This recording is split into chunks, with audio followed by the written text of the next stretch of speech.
波を切って進む一隻の駆逐艦。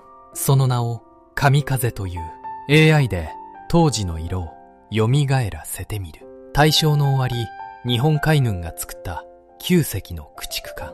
それが神風型である。戦艦や空母のような華々しい主力艦ではない。地味な艦隊の働き者だった。だがこの神風型は数奇な記録を2つ持っている。太平洋戦争で最初に沈んだ日本の軍艦。それもこの方の一隻だった。そしてその戦争を最後まで生き延びた数少ない駆逐艦。それもこの方のネームシップだった。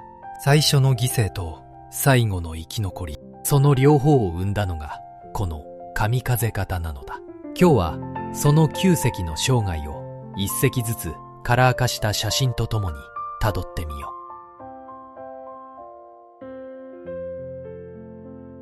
白黒写真のカラー化にあたり協力いただいた東京の画像加工業者リタッチインクさんの復元方法では、従来手法のように白黒の上に色を塗るのではなく、 AI が写真そのものを補正し、当時カラーカメラで撮ったらこう写っていたかもしれない姿に近づける。これはおそらく従来の方法よりもずっと肉眼で見た光景に近い復元方法だ。興味のある方はリタッチインクレタッチ会社と Google で検索してみてほしい。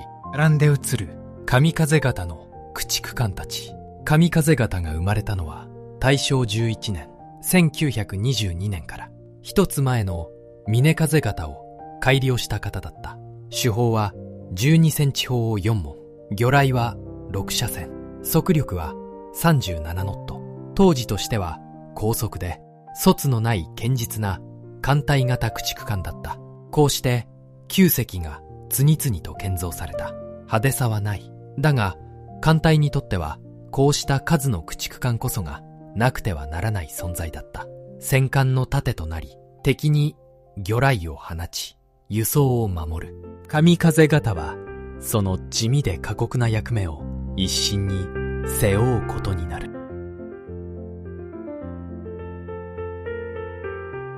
神風型の一隻、朝風。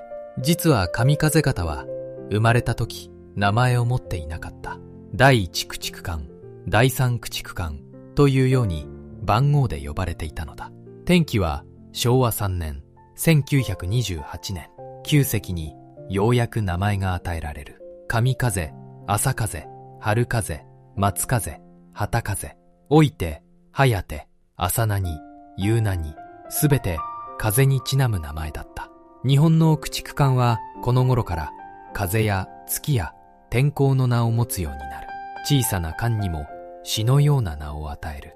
それが日本海軍の流儀だった。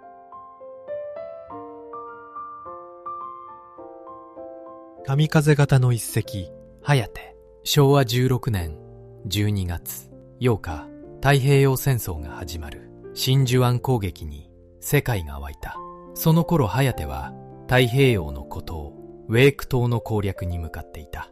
小さな島だが、そこにはアメリカ海兵隊が守りを固めていた。12月11日、日本軍は最初の上陸を試みる。だが、島の海兵隊は沿岸砲で猛烈に反撃した。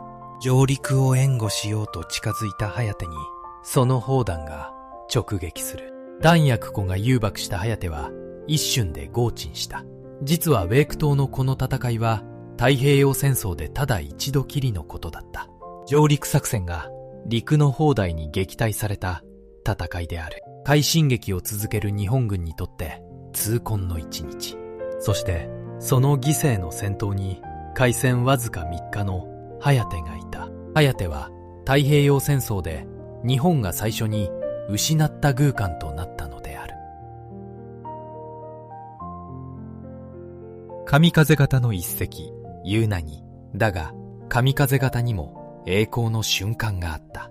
昭和17年8月、ガダルカナルを巡る戦いが始まる。その初戦、第一次ソロモン海戦。三河軍一中将の艦隊が夜の闇に紛れて連合軍の艦隊に奇襲をかけた。たまたまラバウルにいた夕なぎも急いでこの艦隊に加わる。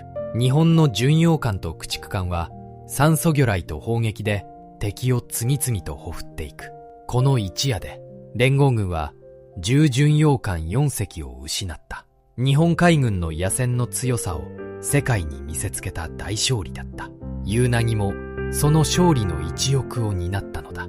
だが夕凪の幸運も長くは続かない。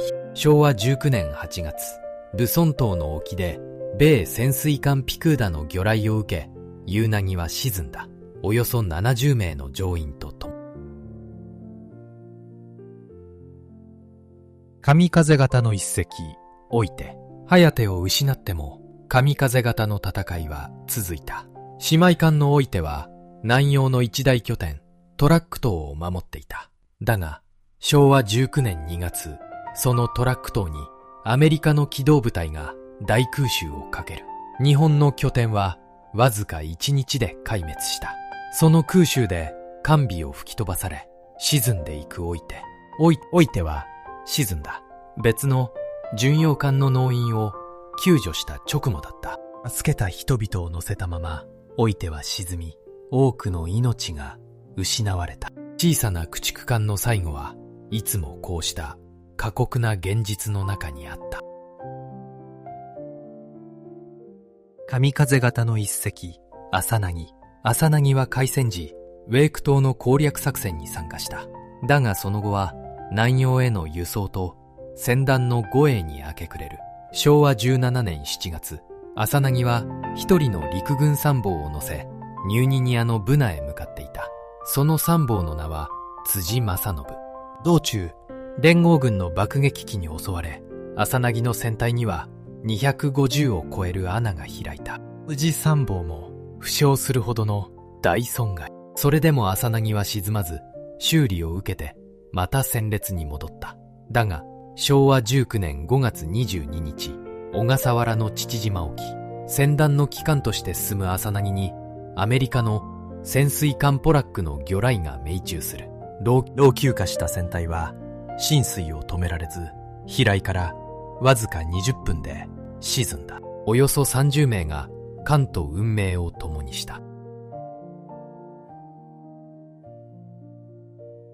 神風型の一隻、松風。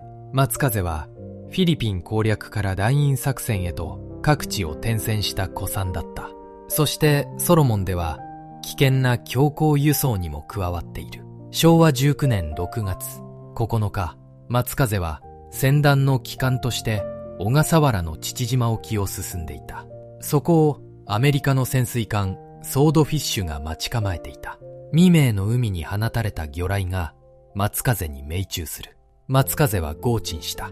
助かった乗員はわずか8名。船団を指揮していた少将も艦と共に海に消えた。護衛の駆逐艦は守るべき船団の先頭で真っ先に沈むことも多かった。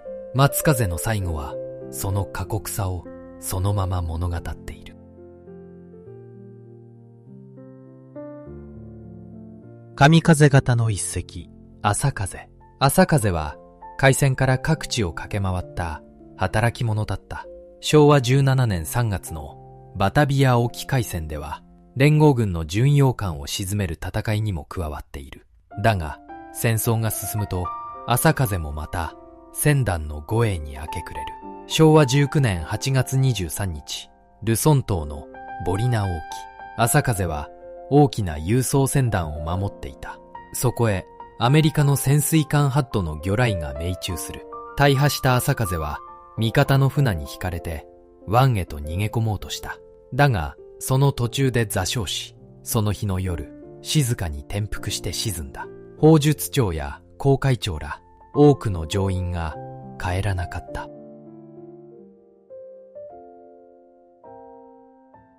神風型の一隻、旗風。旗風もまたバタビア沖海戦を戦った一隻だった。その海戦では直撃弾を受けながら、それが不発で命拾いをしている。だが戦争の後半、旗風の仕事はひたすら船団を守ることだった。硫黄島への輸送、そして旗艦の壊れたタンカーの護衛、地味で危険な任務を最後まで引き受け続けた。昭和20年1月15日、台湾の高雄港。旗風はアメリカ機動部隊の艦載機に襲われる。午前投下された爆弾が命中し、火災が発生。消火の叶わぬまま、旗風はその日の夕方、港の中で沈んでいった。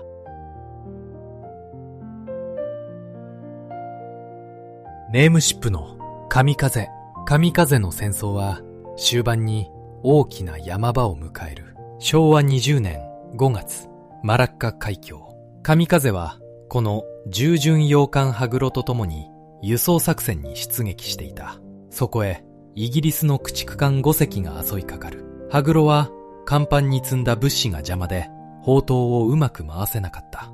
集中砲火を浴びた羽黒は沈んでいく。神風も被弾し、27名が戦死した。だが神風はレーダーが捉えた陸地の方向へ走り、辛くも戦場を離脱する。そして引き返し、沈んだ羽黒の乗員およそ320名を救い上げた。味方の巨艦が沈む中で、小さな神風は生きて仲間を救ったのだ。海を行く神風型の駆逐艦。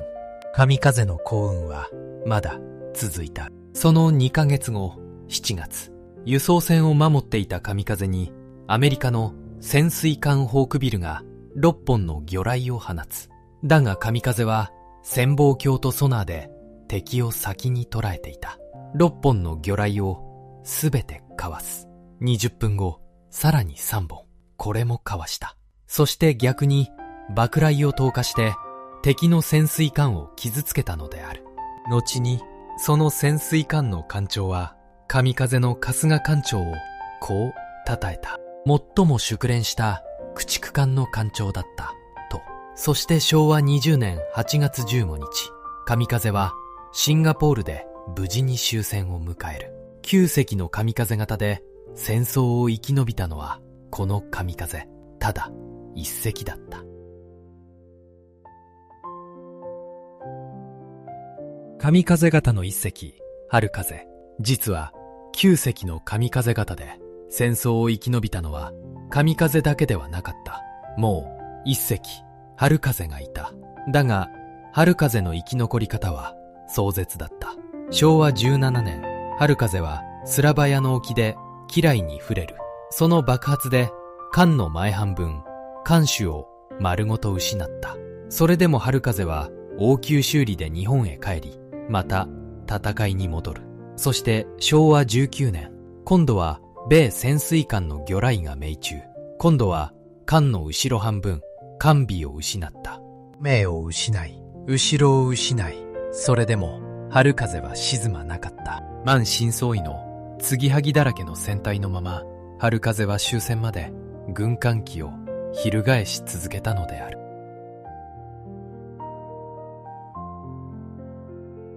これは座礁した神風。戦争が終わっても神風の仕事は終わらなかった。神風は特別輸送艦として福音輸送に従事する。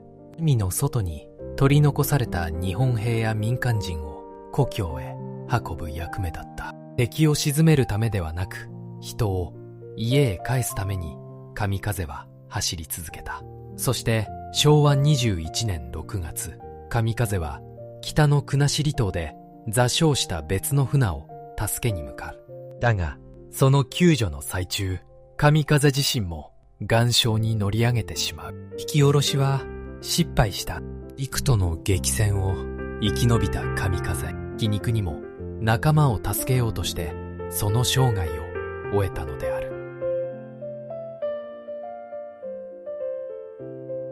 神風型9隻の物語を1隻ずつ見てきた。太平洋戦争で最初に沈んだ颯、人を助けたまま沈んだおいて、そして最後まで生き延びた神風。華々しい主力艦ではない小さな駆逐艦たち。だが彼女たちは艦隊の盾となり船団を守り、そして最後は人を家へ帰した。カラーで蘇ったその姿の中に、確かに彼らは生きていた。私たち日本人はそのことを忘れてはいけない。ここまでご覧いただき、ありがとうございました。この動画が心に残ったら、高評価とチャンネル登録で応援よろしくお願いします。